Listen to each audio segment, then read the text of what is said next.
Welcome to Nonprofit Nerd Impact Unleashed. Get ready to dive into the world of nonprofit leadership and sustainability, where the passion and unstoppable dedication of those making a real impact are celebrated. With your host, Jarrett Ransom, get ready to explore inspiring stories and game changing strategies of nonprofit leaders from across the sector. In this season, we're focusing on critical management challenges that are key to the long-term success of nonprofit organizations. Nonprofit Nerd Impact Unleashed is your go-to podcast for no-nonsense, in-depth conversations with the real-life superheroes of the nonprofit sector. Get ready to unleash your inner nerdiness and learn how to navigate and overcome the challenges that help build stronger, more sustainable organizations. Now, let's dive in and harness the collective power of our nonprofit networks to create lasting change. Welcome back, my friends, to another phenomenal episode. And I am so excited because back in March, Mary Crogan made her debut on Nonprofit Nerd Impact Unleashed. And today she's back to share even more insights and inspiration. This time, she joined me for a special two-part episode, and I am thrilled for you to hear what she brings to this conversation. Mary dives into Bloomerang's recent relaunch, reminding us that while the nonprofit sector is under a lot of pressure right now, generosity is far from disappearing. It is simply transforming. She challenges us not to settle for the status quo and equips us with practical tools, tips, and techniques to navigate today's shifting landscape. I am especially grateful to have Bloomerang as a sponsor of this season and to welcome Mary Crogan back after her last episode, where she highlighted how small efficiency changes can make a big impact in the nonprofit sector. So grab your pen and paper. Mary does not hold back on sharing phenomenal strategies. And while you're waiting for part 2 of this conversation to drop next week, I encourage you to revisit her first episode for even more inspiration. Well, Mary, welcome back. For all of you listening, I am so thrilled to have Mary Crogan with Bloomerang back. And Mary, first of all, I want to say thank you to you, not only for coming back for this conversation, but the entire team for including me and some wonderful swag that showed up on my front door, which we're going to talk a little bit about today, but thrilled to have you here. No, and thanks for having me back. And I'm glad that you enjoyed the swag box. It's been a big hit with everybody that's received it. Yeah. So for you listeners, it's a little bit of a tease. You're going to hear more about it here soon. And this is actually a two-part. So you're listening to part 1, and we will just carry on this conversation. So stay with us. Mary's got a lot to share. And as we dive in, first of all, Mary, start us off to refresh for those that might not have met you or haven't listened yet. I'm going to say yet because we certainly want to point back to that previous episode you were on, a little bit about yourself and your role at Bloomerang. Sure. Well, again, Mary Crogan. I head up brand marketing at Bloomerang. I've been with the company coming up on 4 years, almost 4 years. I'm based in Boston. I've always worked in sort of the tech environment, SaaS environment. And the thing that I love about working with Bloomerang is I can take all of that experience, both from a marketing standpoint and from a tech environment perspective, and carry it forward to helping nonprofits. And it just makes working at Bloomerang so incredibly gratifying. Yeah, I love that. Well, as we know, you've had a lot on your plate, a lot with Bloomerang, and so have many of our listeners, right? There is a lot going on in this world, as not only we're in this conversation, but months ahead of us and likely months to come.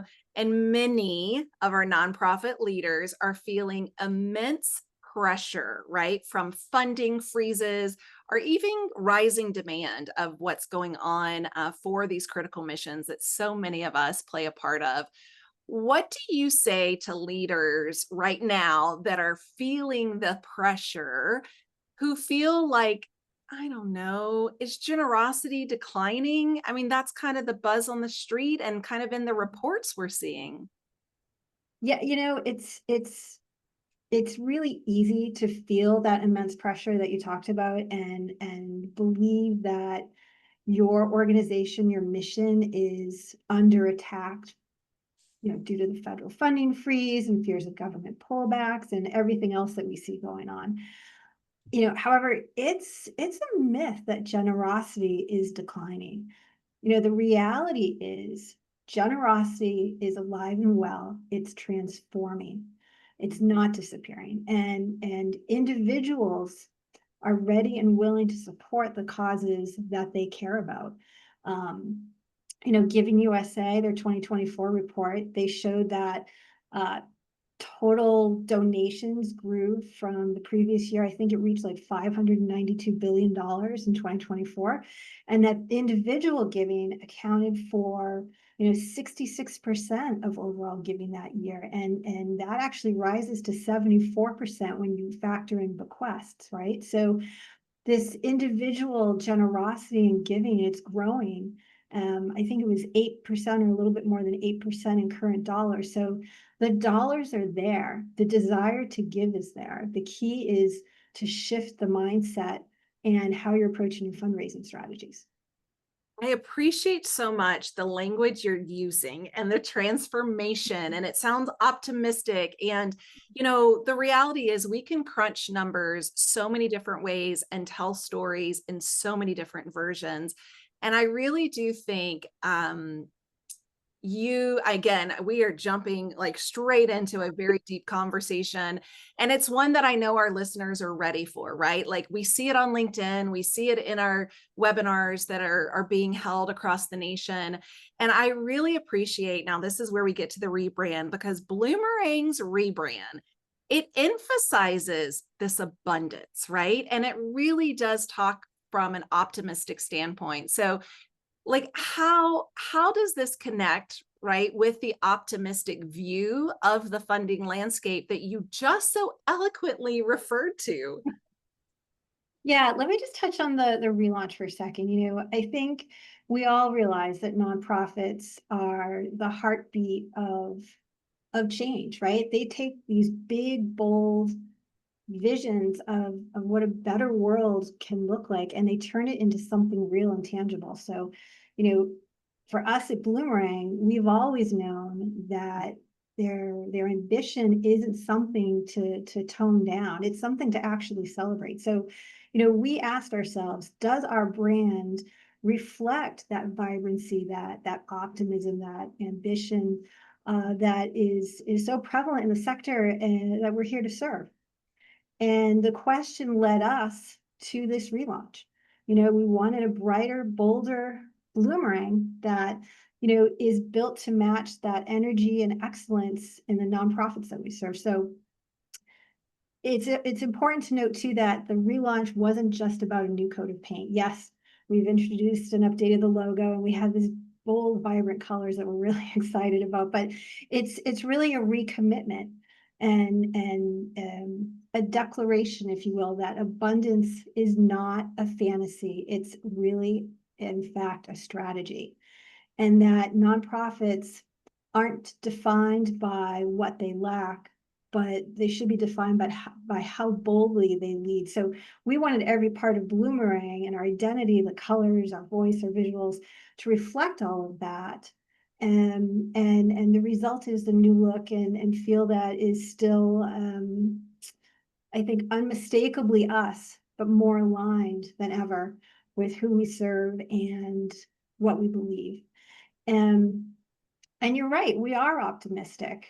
Our organization, our tech, our giving platform is really rooted in the belief that generosity, like I said, is alive and well. And, we've always seen the fundraising landscape defined by, abundance and opportunity and not scarcity. And the new identity ties directly into this concept of scaled giving, which, I think, and my colleagues agree, is really the future of fundraising. We want to help nonprofits adapt and unlock that future growth. And the giving platform really empowers them to move beyond, the status quo and this idea of settling for good enough. A lot of times nonprofits are saying, okay, so long as we just deliver and raise the same amount as we did last year, we'll be okay. No, we don't want you thinking that way. You deserve more. And you have the opportunity and the potential to achieve more. And, I think the rebrand really reinforces our mission to help them rethink how they connect with donors, how they strengthen and approach those relationships, and realize this immense potential for growth and sustained generosity that's in front of them. I think there is absolutely immense potential. And as you talk, and as I see the relaunch and the brand and all of that come to life in this bold, vibrant way online, I see it as a breath of fresh air. And I am a proud disruptor in this space. I love to see oh my gosh, the excitement that I'm feeling around it too. And I mean, not just with the Bloomerang staff, but with colleagues around the nation that, utilize the platform that you offer. And to see this possibility, I really do think that generosity is absolutely there. So I am drinking your Kool-Aid for sure, Mary. I love it. I love Yeah, it. I do. And I really think like we need this. I have lost too many friends to burnout, to, they can't meet the demand of what's been put on them with with their board or their goals, their fundraising goals.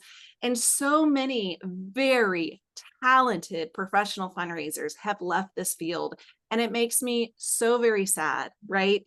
And I just appreciate seeing this, because again, there is so much doom and gloom that we can turn on the news, we can turn on social media, we can, get in traffic, and there's just so much doom and gloom. And so with that, I really do think there's silver lining.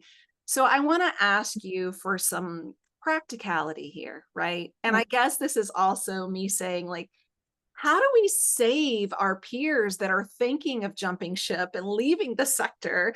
Again, as a proud disruptor, Mary, I believe in prosperity consciousness. And so coming from this abundance mindset, like putting scarcity to the side, does not exist, would like to take it out of the dictionary. But do you have any practical steps, tools, tips, techniques, tricks, right, that you can share with us that can really help us in the day-to-day take that shift from scarcity, which I really do believe is just bred in our sector? It is everywhere, right? Scarcity is everywhere. And it's like a lot of us brag about, look at what we did with so very little. So how do we shift? How do we shift from scarcity to an abundance mindset? And do you have any practical tips that, I don't know, maybe I can write down today, or our listeners can write down today, and we can start to help with this breath of fresh air and just share it throughout our country?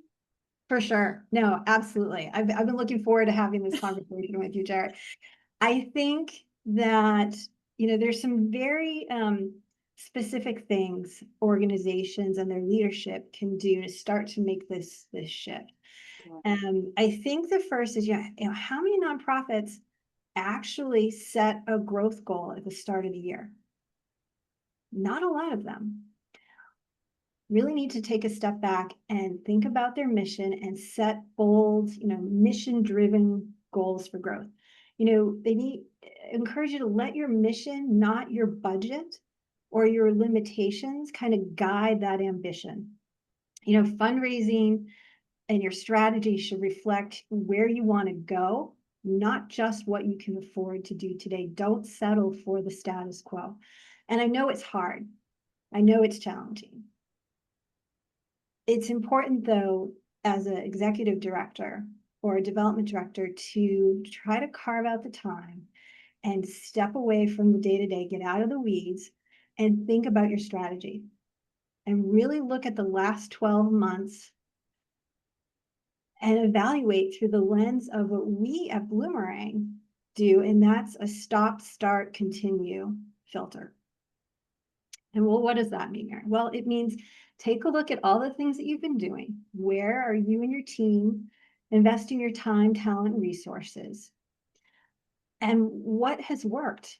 What has met your expectations, exceeded your expectations? Those are the things that you want to say, okay, I'm going to continue those. Carry those forward into the new year. And then you ask the same question, but it's the reverse. Well, what hasn't worked? What have we been doing? And you might have been doing it for the last 5, 6, 7 years, whatever it might be, but take a really critical look at, again, the activities and figure out, are there things that just aren't getting it done? Those are the things that you want to stop investing in. You don't want to keep doing the same thing and getting the same result or less. So identify those things that you want to stop, and then think about, with that time and space that you've now opened up, what should we start doing? What should we start exploring? Where are there opportunities for growth and innovation and trying new things? So applying that stop, start, continue sort of mental process will help you kind of get out of that scarcity mindset and start looking towards the future. I like that. And I've never really heard it. Stop, start, stop, continue. Yeah, stop, start, continue. We do it at Bloomerang. I do it with my teams. Yeah. We're embarking on 2026 planning right now, and I've challenged my teams to think about all the things that we do from a marketing standpoint and apply that lens, and it's remarkably effective. Yeah. The other thing is, as a leader, you have to create a culture that supports testing and learning and fostering that, and creating a safe space for folks to innovate and try new things. It can be as simple as A/B testing your emails, or trying a new event format, or I know everybody's anxious about using AI. But small steps, take baby steps, test out some AI tools on a small campaign or a small project, and get your feet wet. Try it out, see how it impacts your performance and, frankly, your productivity. And by taking those small incremental steps, it allows you to do something that we also call failing forward. So you're learning quickly what works and doesn't work, and then carrying the things that do work forward, hence fail forward, and you're continuously improving. So by taking steps like that, you're starting to shift out of that mindset of, oh, we can't do this, to, okay, let's try some new things. Let's see some progress. Let's create some positive morale, and that we're moving the organization forward.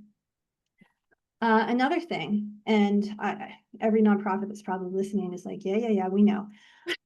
Diversify your funding, and really focusing in on individual donors. Sustainability in practice means not relying on a single source of revenue, right? And this anticipated transfer of wealth. I think it's $70 trillion is going to transfer from baby boomers over the next 20 years, which is just crazy. That is trillion with a T, by the way. T, yes. It's going to significantly alter the landscape for nonprofits, right? And making diversified funding and a really robust individual donor strategy is really vital for resilience and growth. These individual donors, historically, they have been and they remain sort of the cornerstone of nonprofit support, and they're crucial for long-term sustainability. And while larger institutional gifts, those capture big headlines, the collective power of the small and mid-level donors is where you're going to find your resilience. They're the foundation, and you need to think about them in that way, not necessarily as a fallback, right? Another thing is the cost of scarcity thinking. And there is a cost. And when you think about what you could call these hidden long-term costs of this kind of mindset, doing more with less, ultimately you achieve less, and thinking that way. So you want to think about, there's a cost when it comes to churn, donor churn, a lack of investment and testing and continuous forward movement when it comes to stewardship and relationship building, leads to lower donor retention rates. I mean, that we know that. You mentioned burnout and turnover. That's a huge cost. There's do more with less, that mentality places this unsustainable burden on staff, and it leads to that burnout and turnover.